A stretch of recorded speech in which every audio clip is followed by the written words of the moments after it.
राधे राधे दोस्तों। खर मास के महत्वपूर्ण नियम क्या क्या हैं और उन नियमों को कैसे हमें अपने जीवन में आत्मसात करना है जिससे कि हमारे जीवन में खर मास का कोई अशुभ फल हमें प्राप्त ना हो। तो आइए चलिए उन सभी नियमों को जान लेते हैं कि हमारे खर मास में हमें कौन कौन से नियमों को ध्यान में रखना है। लेकिन उससे पहले अगर अभी तक आपने चैनल को सब्सक्राइब नहीं किया है तो चैनल को सब्सक्राइब कर लीजिए और बेल आइकन को दबाना बिल्कुल ना भूलिएगा। तो चलिए फ्रेंड्स, वीडियो को शुरू कर लेते हैं।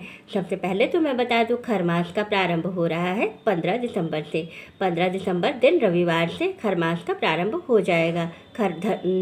सूर्य जो है वो धनु राशि में प्रवेश कर जाएंगे। इसके बाद हम महत्वपूर्ण नियमों की बात कर लेते हैं जो खर मास में ज़्यादा महत्वपूर्ण होते हैं, जिनका कि विशेष तौर पर हमें ध्यान रखना चाहिए। तो आइए चलिए जान लेते हैं सुहागिन महिलाओं को और गर्भवती महिलाओं को और पीरियड्स में महिलाओं को कैसे खर मास में नियमों का पालन करना चाहिए। तो आइए चलिए जान लेते हैं सभी नियम। सबसे पहले तो मैं बता दूं कि खर मास में शुभ कार्य नहीं किए जाते हैं, इसलिए इस मास में सिर्फ पूजा पाठ दान इत्यादि किया जाता है। इस मास में खर मास में महत्वपूर्ण नियम ये है कि खर मास में सूर्य भगवान की आराधना का विशेष महत्व है। कहते हैं सूर्य देव प्रत्यक्ष देव हैं और इनकी आराधना का विशेष महत्व है। महत्वपूर्ण नियम ये है कि सबसे पहले तो मैं बता दूं कि गर्भवती महिलाओं को विशेष तौर पर इन चीज़ों का ध्यान रखना चाहिए।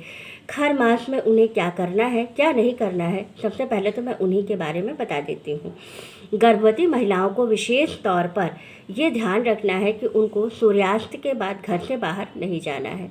किसी कारणवश अगर आपको घर से बाहर जाना भी पड़ रहा है, कोई ऐसी परिस्थिति आ जाती है जब बहुत मजबूरी है कि आपको जाना ही है, तो उस स्थिति में आप क्या करेंगी? उस स्थिति में आप अपने पहले तो पूरे शरीर में कहीं पर भी एक लोहे का छल्ला या कुछ ऐसा लोहे का पहन लेंगी जिससे कि आपकी सुरक्षा होती रहे। दूसरी चीज़ आप क्या करेंगी, एक हैंकी या रुमाल कॉटन का या कोई कॉटन का कपड़ा ले लेंगी, उसमें थोड़ी सी जो खाने वाली हींग होती है उसको बांध करके रख लेंगी। जब भी आपको कभी शाम के समय में सूर्यास्त के बाद कभी ऐसी मजबूरी पड़ जाती है कि आपको कहीं जाना है, तो आप उस कंडीशन में क्या करेंगी, उस हैंकी को अपने हाथ में हमेशा लिए रहेंगी। उसको कहीं इधर उधर रखना नहीं है आपको, उसको ये ध्यान रखना है कि आपके हाथ में कोई चीज़ है और आपको उसको रखे रहना है। क्योंकि कहते हैं कि खर मास में जो है ये पितरों का महीना होता है ये भी, और इसमें जो है बहुत से नकारात्मक शक्तियाँ होती हैं जो पूरे ब्रह्मांड में घूमती रहती हैं। तो हमें विशेष तौर पर इस चीज़ को ध्यान में रखना है कि हमें अपने बच्चे के लिए इस चीज़ को ध्यान में रखना है और उसे स्वस्थ धरती पर लाना है। तो आपको इस चीज़ का विशेष तौर पर ध्यान रखना है। दूसरी चीज़ मैं बता दूं कि गर्भवती महिलाओं को खर मास में नेल्स कट नहीं करने चाहिए। कहते हैं इस मास में जो महिलाएं गर्भवती होती हैं और अगर वो नेल्स कट करती हैं तो उनके बच्चे के पूरी बॉडी में कहीं ना कहीं उसके निशान आ जाते हैं। तो आप कोशिश करिए कि खर मास के पहले, पूर्णिमा से पहले, पूर्णिमा के दिन तक भी आप कर सकती हैं कि आपको जो भी नेल्स कट कराने हैं, बाल कट कराना है, कुछ भी है तो वो आप खर मास से पहले कर लीजिए। खर मास लगने पर आप ना करिए। ये चीज़ें विशेष तौर पर गर्भवती महिलाओं के लिए है। दूसरी चीज़ ये है, अब बात कर लेते हैं हम लोग जो मान लीजिए कि हर मास में पीरियड्स आते हैं और आपके यहाँ किसी के श्राद्ध की तिथि पड़ जाती है, तो आप क्या करेंगी? तो आप कुछ नहीं करिएगा। उस दिन आप भाव रूप से ये भगवान से प्रार्थना कीजिएगा कि मेरी ऐसी कंडीशन है कि मैं श्राद्ध नहीं कर सकती हूँ, और घर के जो जेंट्स हैं उनसे आप सीधे का सामान मंगा करके मार्केट से, खुद का बनाया हुआ या छुआ हुआ सामान मत दीजिएगा, मार्केट से सारी चीज़ें मंगा करके और वो उनको दान करवा दीजिएगा। ज़रूरी नहीं है कि आप पका कर ही खिलाइए, कभी कभी ऐसी परिस्थितियाँ आ जाती हैं कि मजबूरीवश ऐसा करना पड़ता है। तो वो दान आप या तो किसी ज़रूरतमंद को दे दीजिएगा या किसी ब्राह्मण को दान कर दीजिएगा।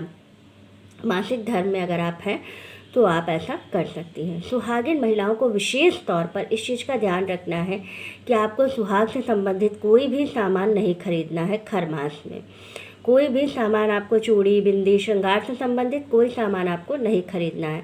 अच्छा, जो मेरी बहनों की नई शादी अभी हुई है, जिन मेरी बहनों की नई शादी हुई है, उनसे विशेष करके मैं कहना चाहूँगी कि खर मास में आप अपने सिंदूरे में नया सिंदूर बिल्कुल मत भरिएगा।